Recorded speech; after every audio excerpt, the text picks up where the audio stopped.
Jai Jain! Welcome to Soul Cards! Alexander the Great was the greatest king of all time. Do you know who was the tutor of Alexander? Why Alexander never wore perfume? How much was his net worth? And what is his connection with Jainism? Let us know the unique facts about Alexander the Great. Born on the 19th of July, 356 BC, Alexander loved reading books. He was very strong in athletics and finest in sword fighting.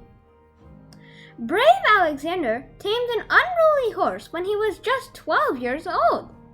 Aristotle, the famous Greek philosopher, taught him a variety of subjects like history, literature, politics, geography, math, ethics, philosophy, medicine, and many more.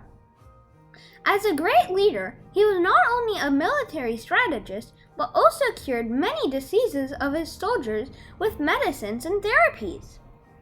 Alexander never wore perfume, since he always smelled so great.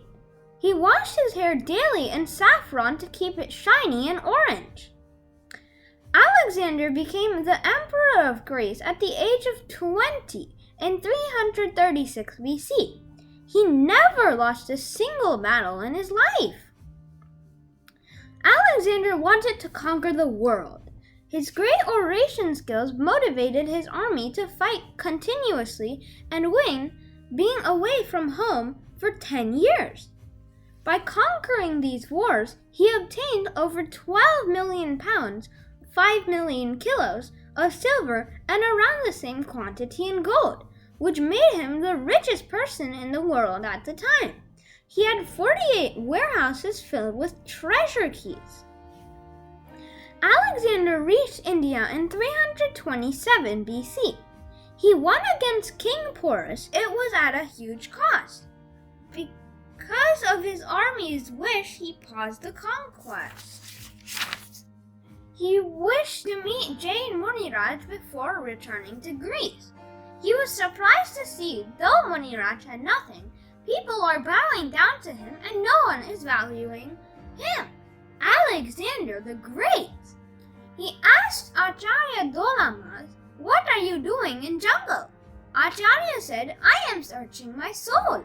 Muniraj said, "You want to conquer the world, but do you know who are you?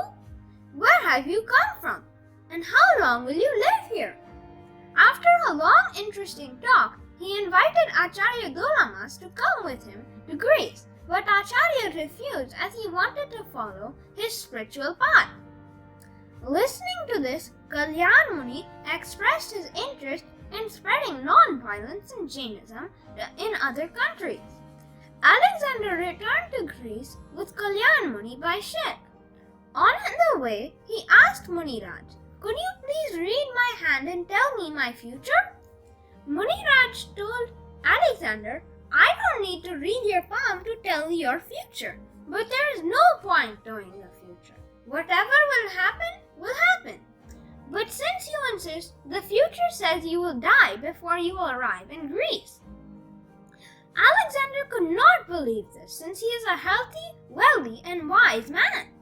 He wondered, how can this happen to him? As the ship was about to reach Babylon, Alexander fell sick. He felt Muniraj's prediction might come true. He ordered his minister to take care of Muniraj as a guest in his absence, and he started spending most of his time in spiritual learning. On his deathbed, Alexander told his general his 3 ultimate wishes. The best doctors should carry my coffin.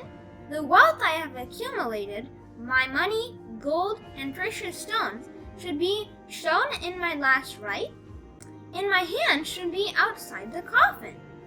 On asking, Alexander explained the meaning of his wishes.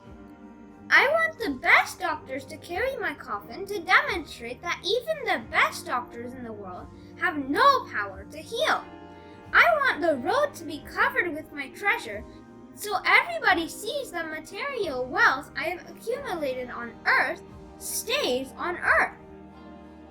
I want my hands to be out of the coffin so people know We come in this world empty-handed, and we leave this world empty-handed. Hope we all learn from Alexander's wishes. Jai Hind!